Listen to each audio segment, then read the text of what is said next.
कुछ काम नहीं करने के कारण दुरित गौरी ने कहा, अब तू घोड़ों के लिए घास लेने जाएगा।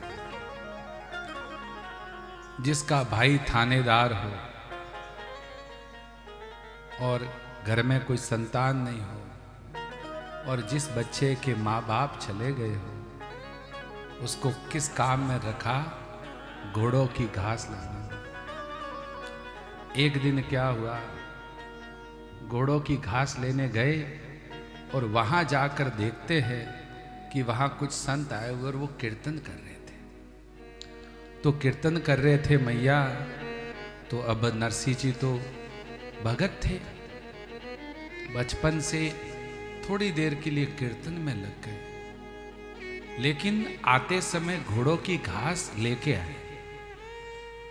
तो उस समय जोरदार भूख लगी और प्यास भी लगी और आकर इतनी प्यास लगी कि आते ही बोले कि हे भाभी, आते ही बोले पानी दो। तो उस कर्कशा दुरित गौरी ने कहा, ये कोई समय है तेरे आने का? आए एक दिवस भजन संग में ते, बोले भाभी दीजे पानी। बोली बोखलानी चिल्ला कर, मानो सिंघानी गुरनानी। राखो भर भर पानी, क्या मैं लागू तुम्हारी नौकरानी? कि मैं तुम्हारी आयो है कमाए थे, कमा कर आया, हुक्म चलाए जो मुंह पर। नरसी बालक ने कहा, पानी ही तो मांगा है। हुक्म चलाए मुंह पर जो, जाओ वही ठौर जहां मती है, जहां से तुम आए उन साधुओं के साथ। खूब कहा, एक पानी पिला दो, पानी पिला दो, पानी पिला दो। लेकिन नरसिंह कहां जाता, जिसका कोई द्वार नहीं, कोई ठिकाना नहीं। लेकिन यहां से कथा के मर्म को पकड़ना, हर प्रसंग में कोई न कोई अत्यंत दिव्य सूक्ष्म बात है। देखो, यहां से उनको ठुकराया जाता है और यहां पर तब तक नरसिंह हटे नहीं, लेकिन फिर वो दुरित गौरी क्या बोली, तुझे सौगंध है भक्त और भगवंत की, फिर या हवेली पे धरो अगर पग जो। ऐसा कहते ही नरसिंह जी के मन में और कोई बात तो पता नहीं थी, लेकिन नरसिंह जी अपनी दादी मां के साथ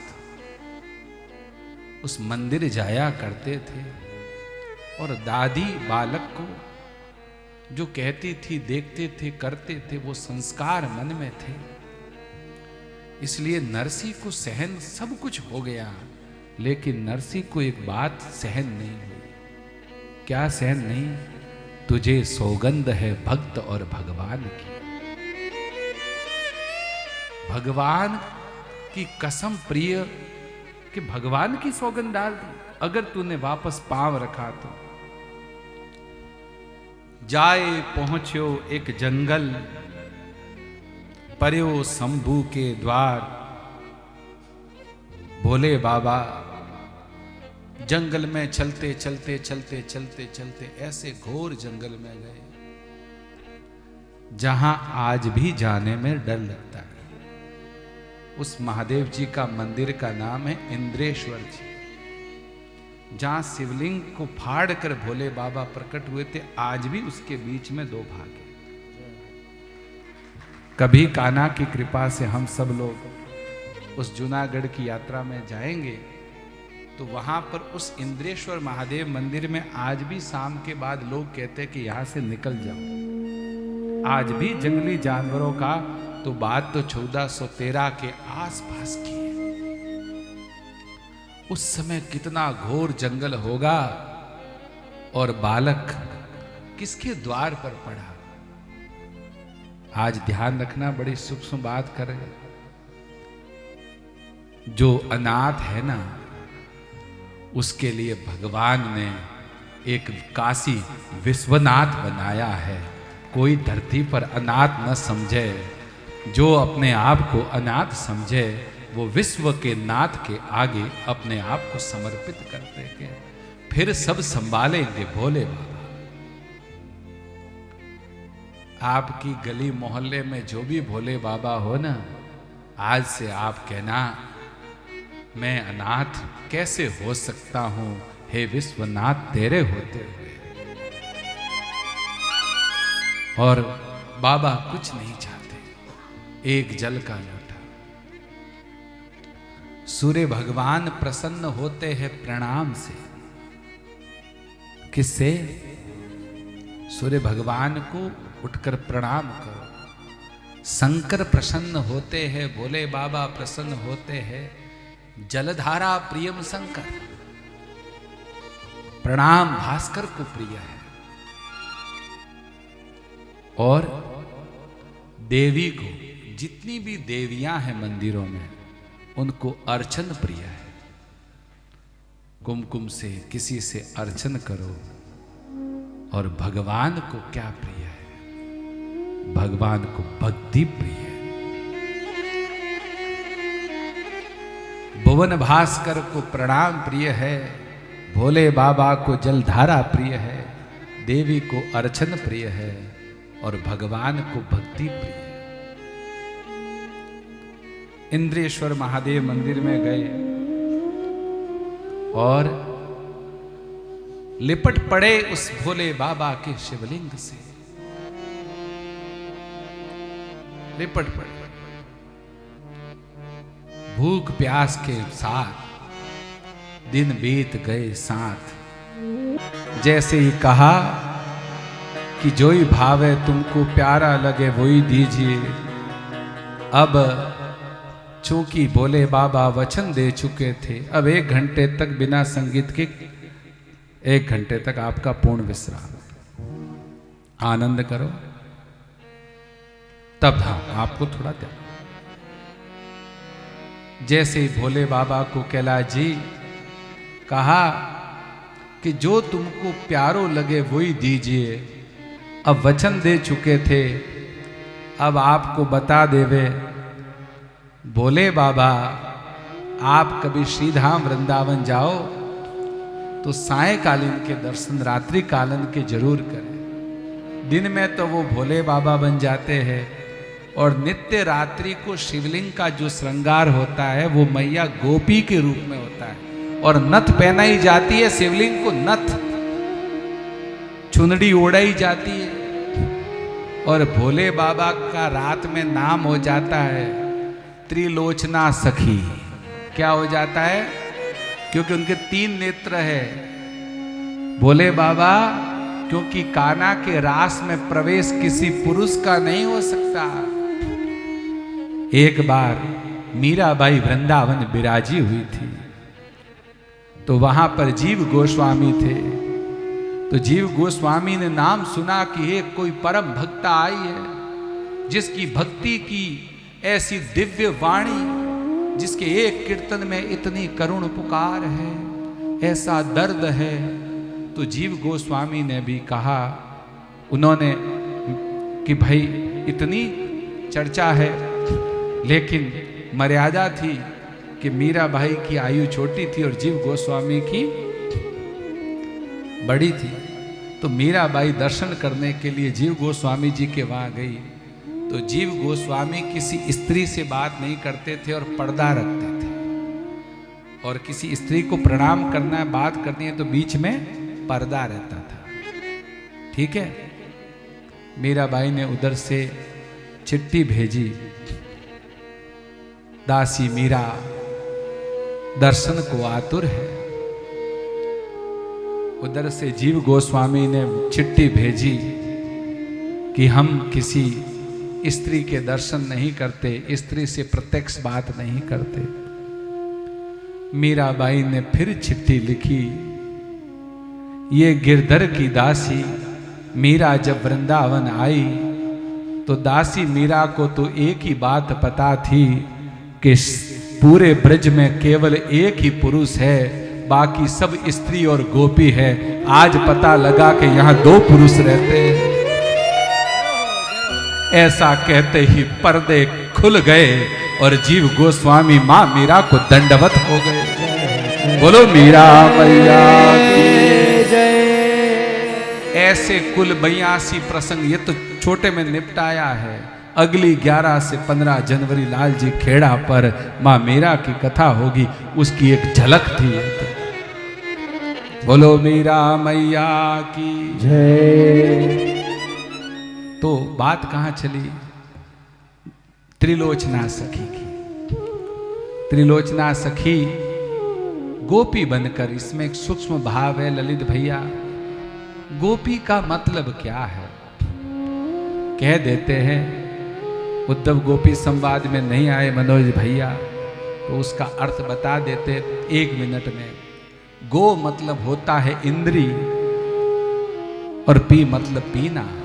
इन आंखों से केवल और केवल श्यामा श्याम के दर्शन के लिए ये आंखें आतुर रहे तो समझ लेना तुम्हारी आंखें केवल श्याम को पी रही है। ये तुम्हारे जो कान हैं ये केवल और केवल उस बांसुरी को सुनने के लिए आतुर रहे तो समझ लेना तुम कानों से गोपी बन चुके हो। तुम जीवा से जो कुछ पाओ तो भगवान का उच्छिष्ट पाओ। ये हवा तुमको स्पर्श करे तो तुमको 24 घंटे यही लगे कि किसी गहवर वन में बरसाना से छू कर ये हवा आ रही है।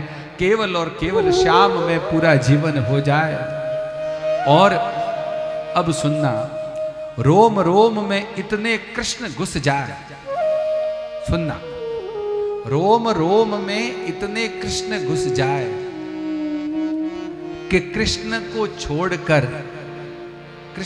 छोड़कर हवा को भी घुसने की जगह न हो, उसको गोपी कहते हैं।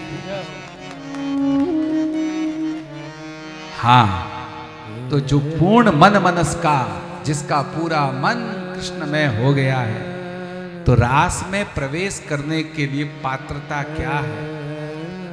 वर्तमान में इस धरती पर एक ऐसे महापुरुष रहते हैं। पूरी लीला तो प्रकट नहीं करेंगे, लेकिन फिर भी आपको समय मिले तो बरसाना में 80 वर्ष की अवस्था हो गई है। सुबह 4 बजे भजन में बैठते हैं एक आसन से।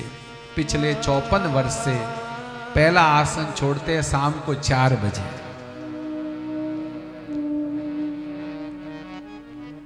विनोद बाबा 4 बजे से 4 बजे पहला आसन छोड़ते हैं। 4 बजे स्नान करने के बाद बरसाना की परिक्रमा में जाते हैं पिछले 54 साल से। सायकालीन आकर संध्या वंदन करके फिर वहां भक्त आ जाते। रात को 11 बजे तक कीर्तन करते हैं और 11 बजे शयन में जाते हैं।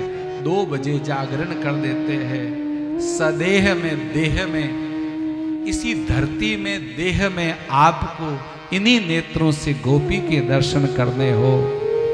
YouTube पर दर्शन तो होंगे, लेकिन दास को तो कई बार दर्शन का और कान्हा की कृपा से विशिष्ट आशीर्वाद का भी एकांतिक सहभागी बनने का परम सौभाग्य मिला है।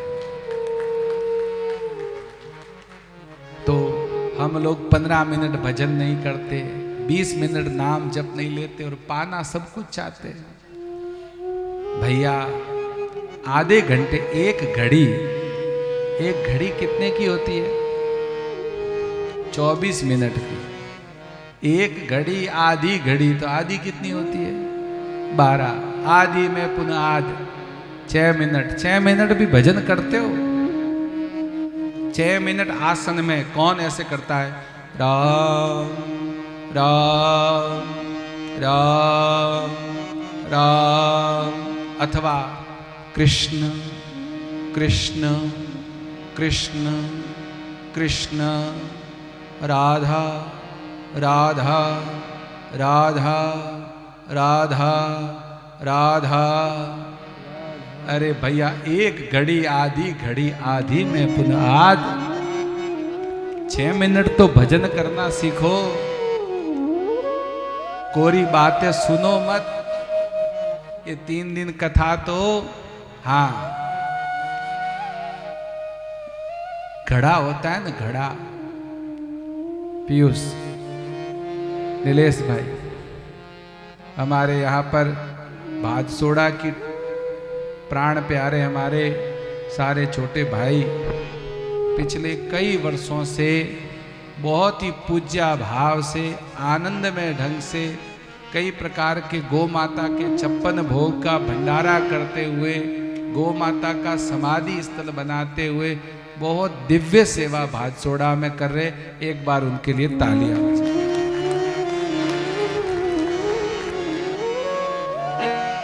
हाँ, हम बाहर से ही कठोर हैं,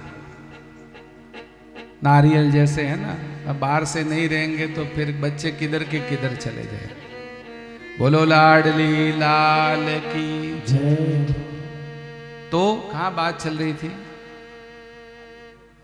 आदि पुनी नहीं, वो तो हो गई। त्रिलोचना से। चलो अब कोई बात नहीं, भादसोड़ा वाले ले गए। बोलो कृष्ण कन्हैया लाल की, श्री राधे रानी की। तो हमें हाँ याद आ गया, जय हो। तुरंत और पकड़ गए। अगर मटका फूटा हुआ हो, नीचे से छेद हो, तो दास जैसे 1000 व्यास कथा कहते रहे, प्रेम जल भरता रहे, और बाद में घर जाओगे तो मटके में एक बूंद नहीं मिलेगी। तो केवल कथा रूपी अमृत घट में भरना नहीं है, साथ साथ में आहार विहार और हमारे जीवन में जो परदोष दर्शन करना, ईर्ष्या राग द्वेष, अधिक धन संग्रह, मोह कृपणता, छिद्रानिवेश, इंद्रिय लोलुपता इत्यादि इत्यादि जो छिद्र है, उन छिद्रों को बंद करना है। अब सुनो, घड़ा हो, घड़ा, पानी भी आ रहा हो प्रॉपर गंगा जी का, लेकिन नीचे जल छेद हो मुकेश भैया, तो वो घड़ा नहीं भरेगा। एक दूसरा कौन सा घड़ा नीलेश नहीं भरेगा? घड़ा तो हो और छेद भी नहीं हो, लेकिन नल के नीचे उल्टा पड़ा हो तो 12,000 वर्ष में भी नहीं भरेगा। जैसे नपाणिया में कथा चल रही है, कुछ उल्टे घड़े गांव में होंगे। बोलो कृष्ण कन्हैया लाल की। उल्टे पड़े, एकदम कथा पास में उल्टे हो गए, तो उल्टे घड़े में भी पानी नहीं आएगा। अब आ जाओ तीसरा, घड़ा भी अच्छा हो न, घड़ा भी सीधा हो, लेकिन नल में पानी नहीं आता तो भैया तो भी नहीं भरेगा। तो किसी संत के नीचे तो जाना ही पड़ेगा। किसी ने किसी का अनुगत्य स्वीकार। अब भैया अब क्या करें? और लेकिन अगर घड़ा उल्टा भी हो नीलेश, उल्टा भी हो कोई बात नहीं, लेकिन अगर वो नल के नीचे रहेगा तो भरेगा या न भरेगा, लेकिन जब तक नल के नीचे रहेगा तब तक ठंडा रहेगा। और ऐसी कोई युक्ति है जिसमें छेद भी हो और फिर भी भर जाए? ऐसी कोई है युक्ति? वो युक्ति पुरुषोत्तम जी के पास है। एक है या बंदा, उसको पता है। छेद हो न तो भी मटका भरना हो, एक विधि है। आप एक छेद वाला मटका लो और ड्रम में पूरा डुबो दो, तो वो ड्रम में डूबो हुआ होगा तो छेद वाला भी भर जाएगा। अगर आप नित्य सत्संग में रहोगे तो छेद भले हो तुम भरे हुए रहे। बोलो लाडली लाल की जय हो। अर्थात अगर आप देखो भैया, हम तो हृदय की बात कह रहे हैं कि न तो नियम का भजन होता, न दास से कठोर कोई नियम पालन होते, न कोई ऐसी विशिष्ट तपस्या की, न कोई ऐसे कोई सारे नियम जानते, न कोई ऐसा विशिष्ट काशी जाकर शास्त्र पढ़े हैं, कुछ नहीं जानते। हाँ, बस एक बात दास के हृदय में पड़ गई और वो कृपा से